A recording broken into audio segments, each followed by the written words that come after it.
A paz do Senhor, meus irmãos. Nós estamos aqui mais uma vez, pela infinita graça de Deus, por sua misericórdia, nós estamos aqui mais uma vez para estudarmos a palavra de Deus, ou seja, a escola dominical, né? Classe dos adultos. E com satisfação, com grande satisfação, nós chegamos no final do nosso estudo, né? Das nossas lições de escola dominical. Chegamos no final aqui da lição 13. Essa será a última aula da nossa escola dominical, da lição 13. Mas antes de entrarmos aqui para lermos aqui os tópicos que vai ser desenvolvido nessa aula, já queremos apresentar aqui a lição nova, né? A revista nova, Betel Dominical Adultos, e o tema, o título do nosso estudo é os 10 Mandamentos. Essa aqui é a revista nova. O próximo vídeo nós já estaremos gravando aqui a primeira lição dessa revista. A capa muito bonita, né? Bem feita. Assembleia de Deus Ministério Madureira. Essa aqui é a revistinha do quarto trimestre de 2024, ou seja, a quarta revista de escola dominical, a quarta e a última. São 4 revistas por ano, né? São 4 trimestres de estudo das revistas de escola dominical. Essa aqui é a quarta e a última do quarto trimestre de 2024.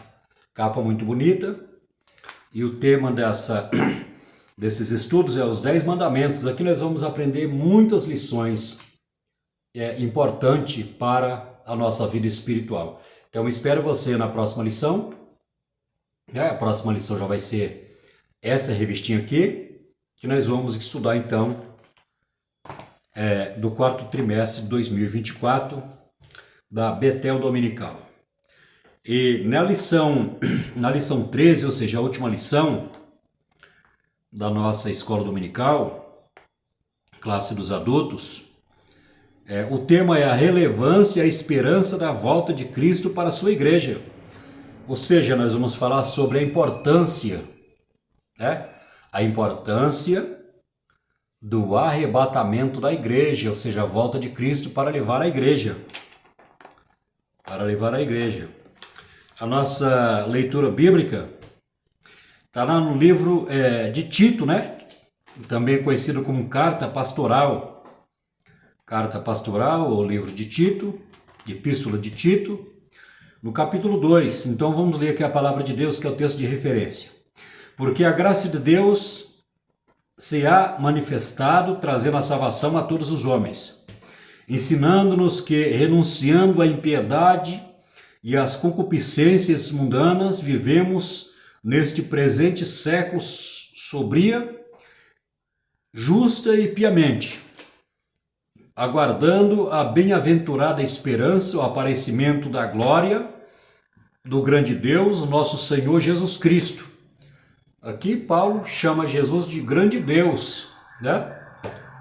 De grande Deus, porque Jesus é Deus, o qual se deu a si mesmo por nós para nos remir de toda iniquidade e purificar para si um povo seu especial, zeloso e de boas obras.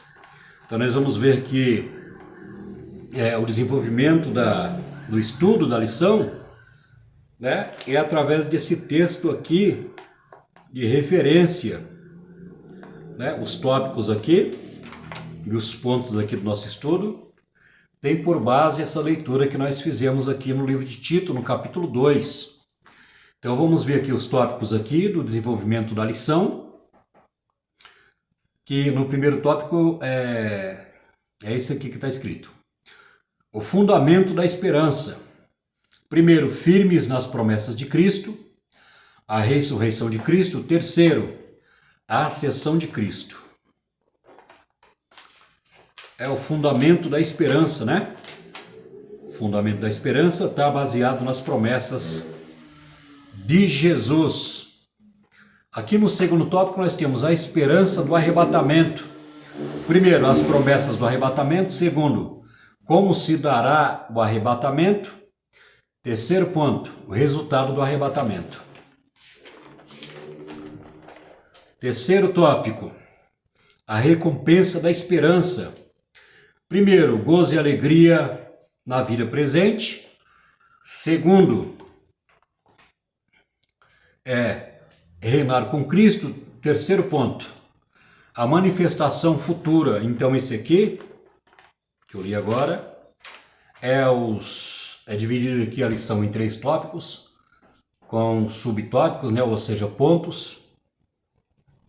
Dentro desse tema da lição 13, que é a nossa última lição da Escola Dominical Classe dos Adultos, a relevância e a esperança da volta de Cristo para a sua igreja, ou seja, a importância da esperança da volta de Cristo para a igreja, a importância da esperança que a igreja deve ter. Antes de entrarmos aqui para estudarmos aqui o desenvolvimento, desenvolver a lição, eu peço a você que gosta de aprender a escola dominical, as lições de escola dominical, você que é professor, você que é aluno, até você que serve a Deus, mas onde você congrega não tem escola dominical. Então aqui é para você um grande auxílio, né? É uma grande ajuda aí pedagógica para você aprender a palavra de Deus. Eu peço para você se inscrever no nosso canal. Glória a Deus por isso. Eu peço a você se inscrever no nosso canal e que Deus possa estar abençoando a tua vida.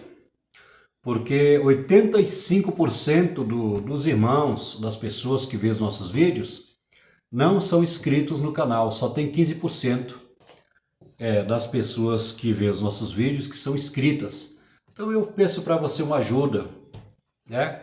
Eu peço para você uma colaboração para que você possa estar nos ajudando a crescer aí, para que mais pessoas possam estar aprendendo a palavra de Deus através desses vídeos de estudo, que é uma bênção, né? Para todos os servos de Deus. Dito isto, então, vamos para a lição. Então vamos ler aqui o primeiro tópico. Firme nas promessas de Cristo. Antes da sua crucificação e morte, Jesus exortou e instruiu de forma pedagógica os seus discípulos. Não se turbe vosso coração, credes em Deus e credes também em mim. Também nos deixou riquíssimas promessas. Se eu for vos preparar lugar, virei outra vez e vos levarei para mim mesmo. Então nós vamos ver aqui que Jesus ele fala 2 coisas importantes para a igreja do primeiro século, ou seja, os discípulos, né? A igreja primitiva, ou seja, a primeira igreja. Jesus ele fala, olha, não turbe o vosso coração, credes em Deus e credes também em mim. Então nós vamos ver que Jesus ele, quando estava chegando no final do seu ministério, ele começou a falar para os discípulos, olha, convém que o Filho do Homem seja entregue na mão dos pecadores, seja humilhado, açoitado e morra na cruz, para a remissão dos pecados. Jesus falou isso no final do seu ministério.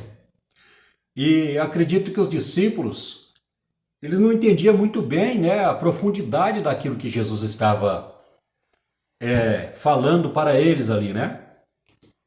Preparando o coração deles, preparando a fé, preparando o emocional deles, para que eles pudessem realmente entender ali, né, o propósito de Jesus ter vindo, né, da parte do Pai, para morrer na cruz do Calvário e nos remir de todo o pecado.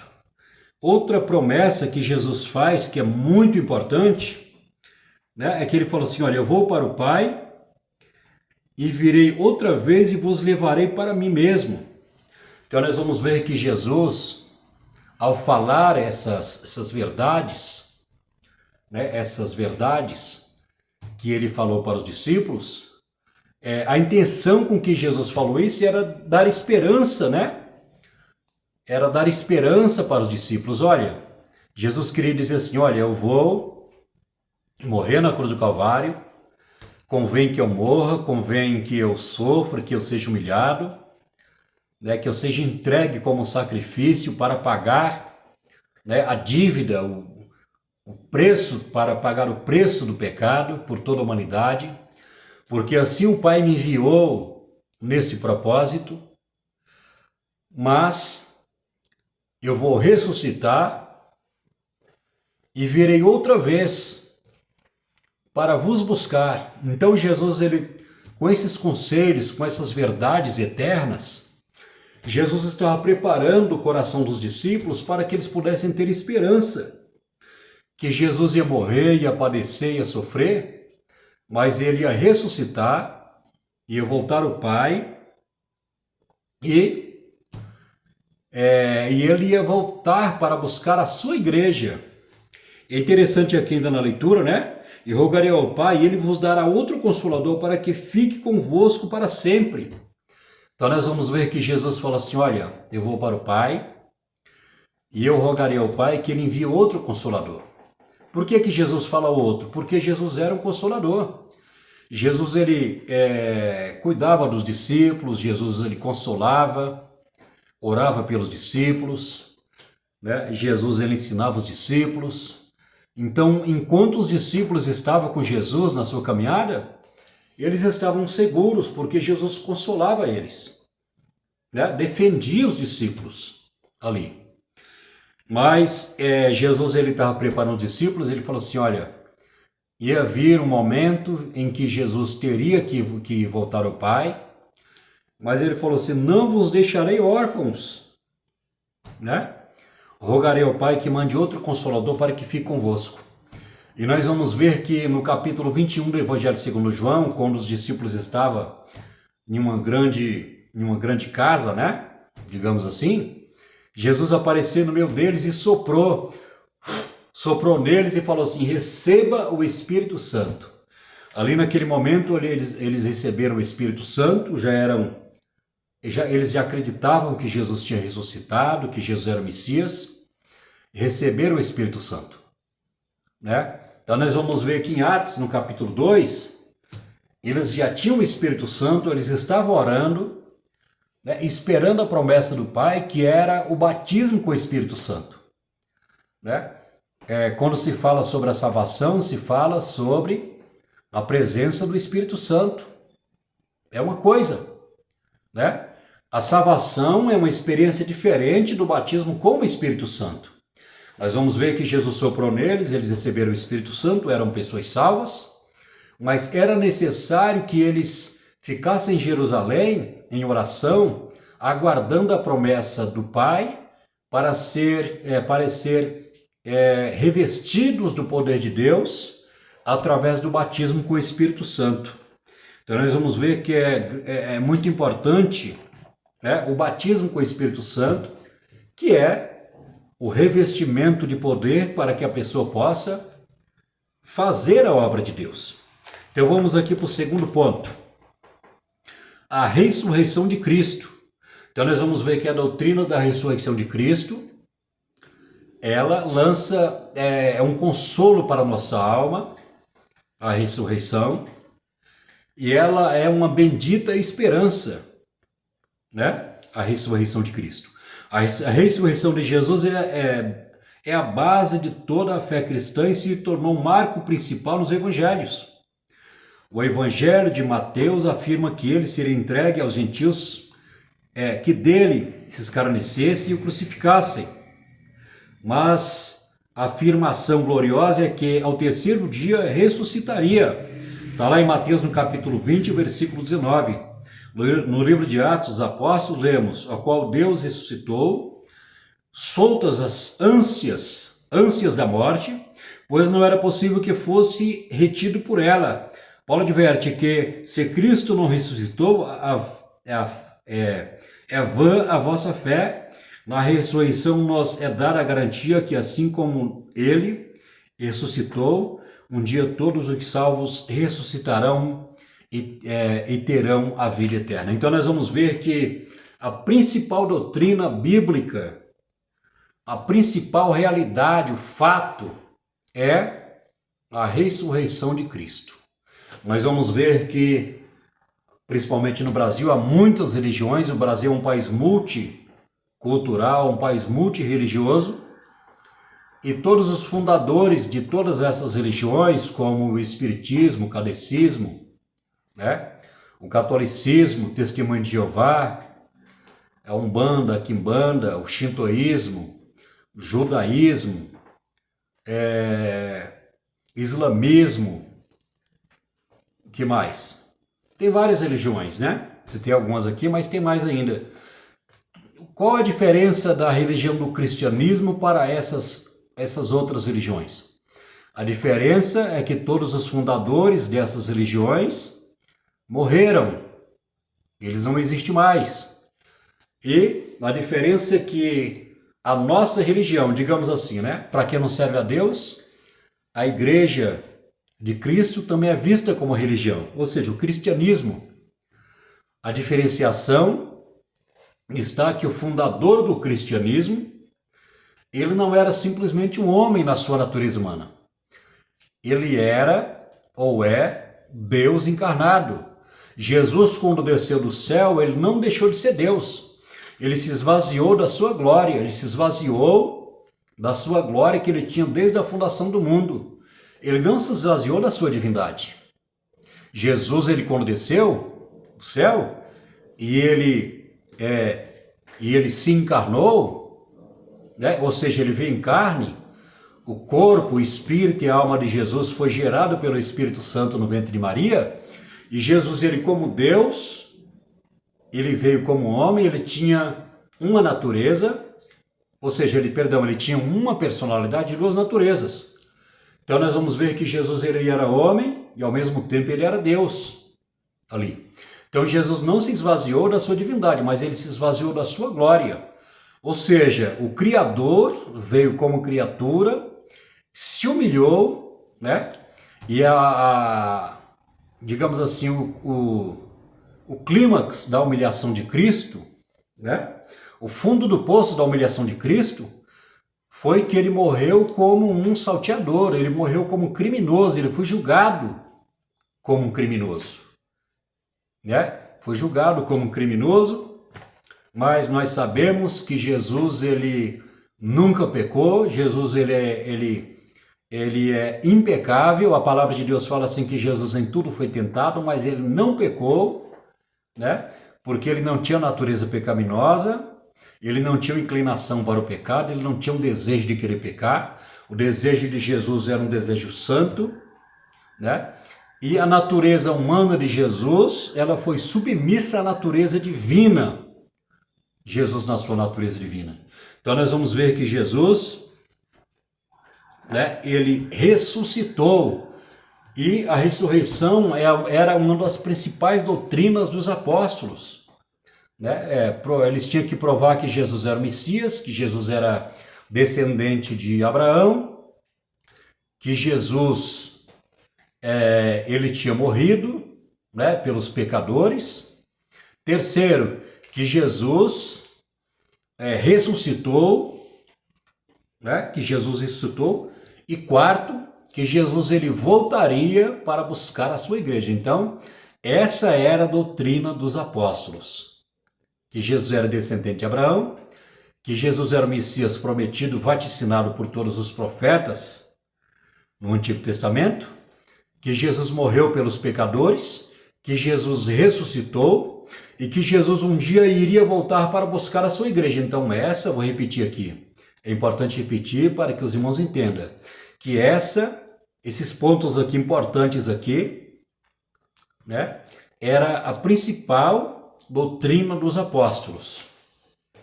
Glória a Deus por isso. Vamos aqui para o terceiro ponto. Observe bem aqui que no primeiro tópico nós vamos ver sobre Jesus ele falando que ele iria morrer na cruz do Calvário, no primeiro ponto, né? Que ele iria ao Pai, que ele teria que morrer na cruz do Calvário. E no segundo ponto nós vamos ver aqui o desenvolvimento da lição aqui, que fala sobre a ressurreição de Cristo. Jesus fala que primeiro ele teria que morrer, segundo, Jesus teria que ressuscitar, e ressuscitando ele iria diante do Pai e rogaria ao Pai que enviasse outro Consolador. E Jesus, neste momento agora, ele está à direita de Deus, sentado no trono. E a palavra de Deus diz que pelo nome de Jesus Cristo, né, pelo fato de Jesus vencer todas as batalhas aqui na terra, vencer o mundo, vencer seus inimigos, vencer Satanás, vencer o pecado, ele foi um vencedor. E a palavra de Deus fala assim que que ele venceu, Deus deu um nome para Jesus sobre todos os nomes. E através do nome de Jesus Cristo, dobra-se ao joelho no céu, na terra e debaixo da terra, né? Através do nome de Jesus. Então nós vamos ver que o nome de Jesus tem poder, porque é um nome exaltado, porque Deus exaltou o nome de Jesus acima de todo nome. Aqui no terceiro ponto, né, a ascensão de Cristo. As escrituras deixam claro que a ascensão de Cristo foi um retorno literal e corpóreo ao céu. Jesus preparou o coração dos discípulos sobre esse sublime acontecimento. Ainda um pouco de tempo estou convosco e depois vou para aquele que me enviou. João 17:33. Jesus subiu de forma visível. Então nós vamos ver que com o mesmo corpo que Jesus ressuscitou, com aquele mesmo corpo que foi gerado no ventre de Maria, da sua mãe, foi gerado pelo Espírito Santo, com aquele mesmo corpo que ele foi crucificado, né?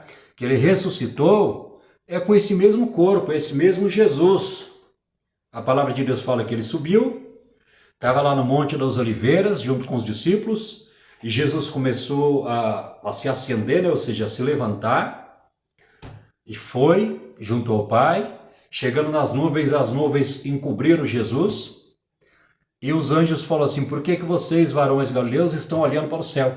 Esse mesmo Jesus que vocês estão vindo aqui, subindo, ele também voltará. É o mesmo que voltará, né? Então nós vamos ver aqui, ainda na leitura do primeiro tópico, né, no terceiro ponto, esse Jesus dentre vós que foi receber de cima no céu, há de vir como para o céu ouvistes ir, e também enfatizando que Paulo, em sua carta, sem dúvida alguma, grande é o mistério da piedade, né? Então, quando Paulo fala sobre o mistério da piedade, ele está falando sobre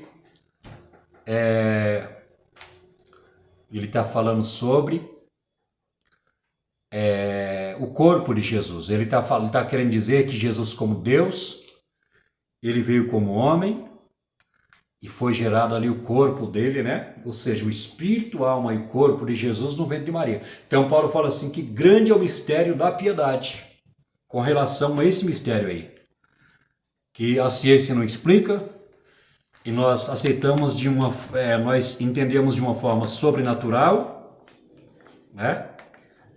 Que Jesus ele foi gerado no ventre de Maria. Então Paulo chama isso de mistério da piedade. Vamos aqui para o segundo tópico, promessas do arrebatamento. Ele prometeu voltar uma segunda vez para levar a igreja. Assim também Cristo ofereceu-se uma vez para tirar os pecados de muitos.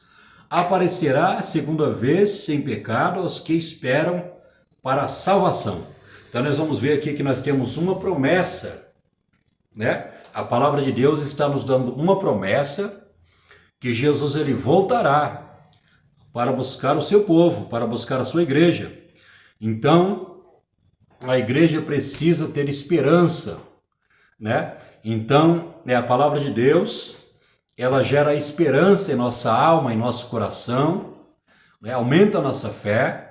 No meio das lutas, dos problemas da vida, das dificuldades que nós enfrentamos neste mundo, né? Muitas vezes a perda de um ente querido, muitas vezes o desemprego, a enfermidade, as lutas, muitas vezes a pessoa trabalha para pagar aluguel Enfim, Jesus falou assim, olha, no mundo tereis aflição, mas tenha bom ânimo. Então, a palavra de Deus, as promessas de Deus com relação à volta de Cristo, né? Com relação à transformação da igreja, né? A transformação do nosso corpo, da igreja. Então, isso precisa gerar esperança em nosso coração, porque Deus é fiel na sua palavra. Mateus capítulo 24, versículo 32. Passará os céus e a terra, mas as minhas palavras não hão de passar. Mateus 24, 32 está escrito, né? Passará os céus e a terra, mas as minhas palavras não hão de passar. Então, nós vamos ver que é a promessa de Deus, que Jesus, ele voltará para buscar os que aguardam a sua vinda. E a palavra de Deus diz assim que nós precisamos estar sem pecado, né? Para que nós possamos encontrar Jesus nos ares. Precisamos estar, né? Ou seja, em comunhão com Deus. Vamos aqui para o segundo tópico ainda, no segundo ponto, no subponto aqui. Como será o arrebatamento? Em relação à volta do Senhor Jesus, a única unanimidade que há dentre os teólogos é que ela acontecerá, mas irmãos, acerca dos tempos das estações, não necessitais de que vos escreva. 1 Tessalonicenses capítulo 5, versículo 1. Este acontecimento está prefigurado no Antigo Testamento, por exemplo, através de Enoque, e andou Enoque com Deus e não se viu mais, porquanto Deus para si o tomou. Está lá em Gênesis no capítulo 5, versículo 24. O apóstolo Paulo nos instrui sobre esse dia glorioso, porque o mesmo Senhor descerá do céu com alarido e com uma voz de arcanjo e com a trombeta de Deus, e os que morreram em Cristo ressuscitarão primeiro, e depois os que ficarmos vivos seremos arrebatados juntamente com ele nas nuvens, ao encontrar o Senhor nos ares, assim estaremos sempre com o Senhor. Então nós vamos ver que como se dará o arrebatamento. O arrebatamento vai vir para aquelas pessoas que estão em comunhão com Deus. O arrebatamento vai acontecer para aquelas pessoas que estão com a vida diante de Deus, né? Então nós vamos ver que para aqueles que estão preparados para esse dia glorioso em que nós não sabemos o dia e nem a hora, embora tenham os sinais da volta de Cristo, mas nós não sabemos o dia e nem a hora, né? Então nós vamos ver que a palavra de Deus, ela nos ensina, né? E isso já deu certeza que realmente vai acontecer, porque já aconteceu uma vez lá no Antigo Testamento, ou seja, um crente que teve comunhão com Deus, que andou com Deus, ele foi arrebatado, Deus tomou para si. Então aqui tem esse texto que serve de exemplo, que já aconteceu lá no Antigo Testamento. Outro exemplo também de arrebatamento é o que aconteceu na vida do profeta Elias, que quando Deus ia levar Elias, Elias falou para Eliseu, falou assim, olha, o Senhor vai me levar, né? Então o que você quer que eu te faça? E Eliseu falou, olha, que haja porção dobrada do teu espírito sobre mim. E ali eles foram andando e conversando. De repente veio um cavalo com carros de fogo. Elias entrou naquela carruagem de fogo, e a palavra de Deus que através de um redemoinho, ele foi arrebatado até a presença de Deus. Então nós temos dois exemplos aqui de arrebatamento, um lá em Gênesis no capítulo 5, né? E outro lá em 2 Reis no capítulo 2, essa passagem de Elias, né, tão famosa, o arrebatamento de Elias. Então nós vamos ver que isso já aconteceu e vai acontecer também só que nós não sabemos o dia e a hora. Então isso precisa gerar esperança, precisa fortalecer a nossa fé, precisa gerar um santo temor em nosso coração, para que nós possamos cada dia mais e mais buscar a presença de Deus, né? Sabemos que não é fácil viver nesse mundo, porque o pecado todo dia, que tão de perto nos rodeia, neste mundo, tem a influência do mundanismo, né? Tem a tendência do pecado em nossa vida, nós temos uma natureza pecaminosa, mas através da promessa de Deus, da palavra de Deus, através da palavra de Deus, através da esperança, né?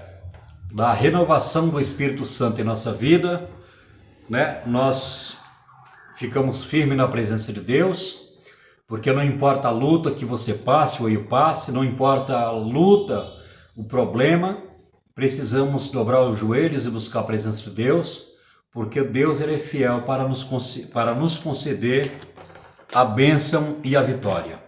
É por causa disso que a palavra de Deus diz que nós somos mais do que vencedor por aquele que nos amou. Glória a Deus por isso. Vamos aqui para o terceiro tópico, a recompensa da esperança. Observe bem que eu falei muito sobre esperança, porque é o tema da nossa lição, né? O tema da nossa lição é a relevância e a esperança da volta de Cristo para a sua igreja. Então, o arrebatamento, a volta de Cristo, baseado na promessa de Deus, precisa gerar esperança em nosso coração, precisa gerar ânimo, fé, porque Deus certamente ele vela pela sua palavra. Então vamos aqui para o terceiro tópico, a recompensa da esperança. Gozo e alegria na vida presente. O princípio da esperança se estende até a eternidade, mas também pode nos amparar nos desafios cotidianos desta vida. O salmista diz: bem-aventurado é aquele que tem o Deus de Jacó por seu auxílio, cuja esperança está posta no Senhor teu Deus. Salmo 146 e o 5. Com esperança temos alegria na vida, podemos exercer a paciência, suportando as aflições com firme certeza de que um dia descansaremos de todas elas. Bom é o Senhor para os que atentam a Ele, se atem a Ele, e para a alma o que o busca. Bom é ter esperança e guardar em silêncio a salvação do Senhor. Está lá em Lamentações, capítulo 3, versículo 25 e 26. Então nós vamos ver aqui, gozo, alegria na vida presente.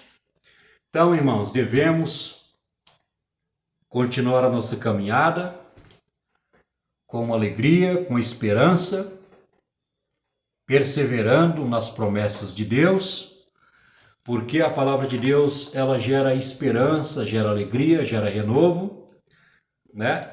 E nós vamos ver que Deus, ele é fiel para cumprir a sua palavra. Então, através das promessas de Deus, isso precisa gerar gozo, alegria na vida presente. Glória a Deus por isso. Vamos aqui então para o segundo ponto, né? Reinar com Cristo. A redenção consumada por Jesus Cristo fez com que os que estão em Cristo sejam designados dentre os outros como sacerdócio real. Está lá em 1 Pedro capítulo 2, 9. Capítulo 2, versículo 9. Aponta para a natureza real, pois serve ao Rei dos Reis, assim participa da sua natureza real. Tal verdade é corroborada em Apocalipse capítulo 1, versículos 5 e 6, que expressa o resultado da perfeita redenção operada por Jesus Cristo, e nos fez reis e sacerdotes para Deus. Somos participantes da realeza de Cristo. Está lá em Apocalipse capítulo 5, 10, o 24, versículo 6. e o capítulo 22, versículo 5. Então nós vamos ver que aqui em Pedro, ele fala assim, olha, Jesus, através da sua morte, ele comprou, né, reinos e sacerdotes para o seu Deus. Então nós vamos ver aqui que nós somos, além de igreja, nós somos sacerdócios, né, sacerdotes de Cristo. Nós vamos ver também, né, que Deus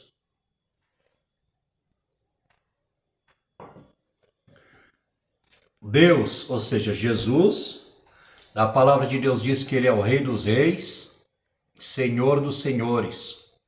E a palavra de Deus diz lá em Apocalipse, no capítulo 3, ele fala, quem vencer herdará todas as coisas. Assim como eu venci, assentei do lado direito do meu Pai, também a quem vencer, lhe darei uma pedra branca e um novo nome. Né? Ninguém sabe o novo nome, senão aquele que recebe. A quem vencer, também darei autoridade, né? Com vara de ferro, regerá as nações.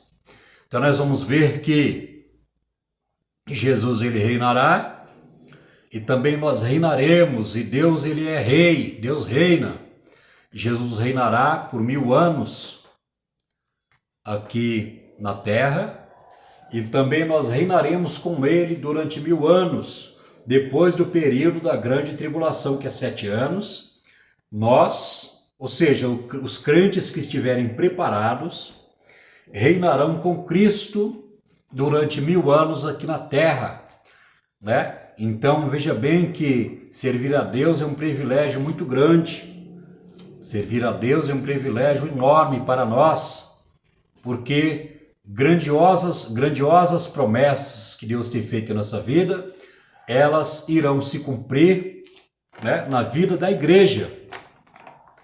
Na vida da igreja, certamente isto irá se cumprir, porque nós iremos reinar com Cristo, e isto é a promessa de Deus, a palavra de Deus que nos ensina. A doutrina da palavra de Deus nos ensina que aqueles que subirem com Cristo, né, que forem arrebatados com Cristo, e aqueles que morreram em Cristo, e aqueles que subirem com Cristo, reinarão por 1000 anos com Jesus aqui na terra, e o reinado será lá em Jerusalém, ou seja, a nova Jerusalém, a cidade que Deus ele construiu, né, vai estar lá em Jerusalém, e nós reinaremos com Cristo, né, por 1000 anos, e assim estaremos com Jesus por toda a eternidade. Né? Vamos aqui ler o último ponto, né, do primeiro tópico. É manifestação futura. O texto de Colossenses 3, capítulo 3, versículo 1 e 4, é pertinente quanto ao caráter escatológico da esperança dos que estão em Cristo, ao mesmo tempo que nascido de novo já expressa no dia uma conduta coerente com o fato de viver em novidade de vida. Também vive na expectativa da plenitude de se manifestar na vinda de Jesus, da noiva, da nova vida que já alcançou. Essa segunda vinda do Senhor, como expressou Russell, a epístola da prisão, vida nova, marcará o dia da revelação da verdadeira natureza dos filhos de Deus. Aparecerão com Cristo, revestido de sua glória, dando assim a última confirmação da verdade de que quem tem Cristo como Salvador e Senhor, possui tanto quanto aquele que tem Jesus, e também o mundo todo.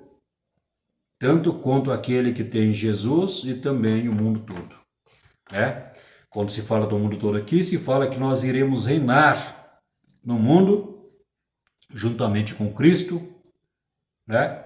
Nesse período de 1000 anos, depois do período da grande tribulação, que é 7 anos que vai acontecer depois que a igreja for arrebatada. Aí o anticristo vai aparecer em cena e vai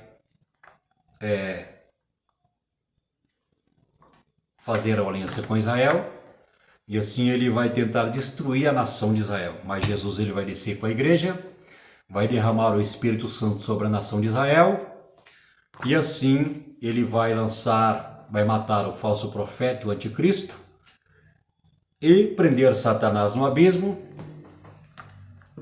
e o anticristo, o falso profeta, será lançado no lago de fogo, e ali serão atormentados para toda a eternidade. Que Deus abençoe você que ficou até o final desse vídeo. Terminamos aqui, né? A última aula da escola dominical, né? Aprendemos muitas lições, né, com a igreja, falando sobre a igreja, sobre muitas lições nós aprendemos com essa revista maravilhosa, né? Você aí que não conseguiu pegar todas as aulas, né, as aulas de escola dominical dessa revista, eu te aconselho você se inscrever no canal, porque você se inscrevendo vai ter todas as aulas aí dessa revista de escola dominical. Só não vai ter a lição de número 11, que não deu para mim gravar, que eu fiquei muito doente, fiquei muito resfriado, né? Não estava bem de saúde. Não deu para gravar essa aula, a lição 11, mas se você gostou dessa aula que nós ministramos agora, você se inscreva no canal, você vai ter mais de 40 vídeos, né, de escola dominical. Tem também outros temas diferentes aí, com outras lições, outras revistas, né, de escola dominical. E você pode aprender com todo esse material que está aí, que nós publicamos aí. Tem mais de 40 vídeos de revistas de escola dominical.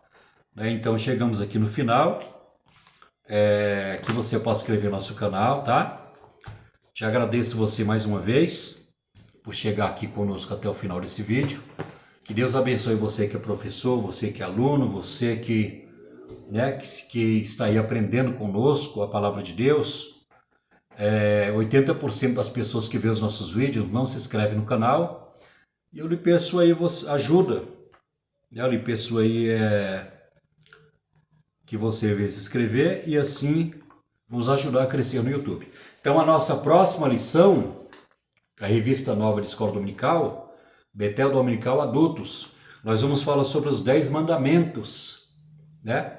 Essa revistinha aqui, muito bonita a capa dela, bem feita, né? O quarto trimestre de 2024, a última revista de escola dominical deste ano de 2024, amém? Então a próxima lição estaremos estudando, né? A primeira lição é os 10 mandamentos, a lei moral e ética e espiritual de Deus para a humanidade. Os 10 mandamentos, a lei moral e ética e espiritual de Deus para a humanidade. Aqui nós vamos aprender aqui lições muito importantes para o nosso crescimento espiritual. Amém? Que Deus abençoe a todos vocês. Fiquem com Deus. E eu espero vocês, meus abençoados, meus irmãos.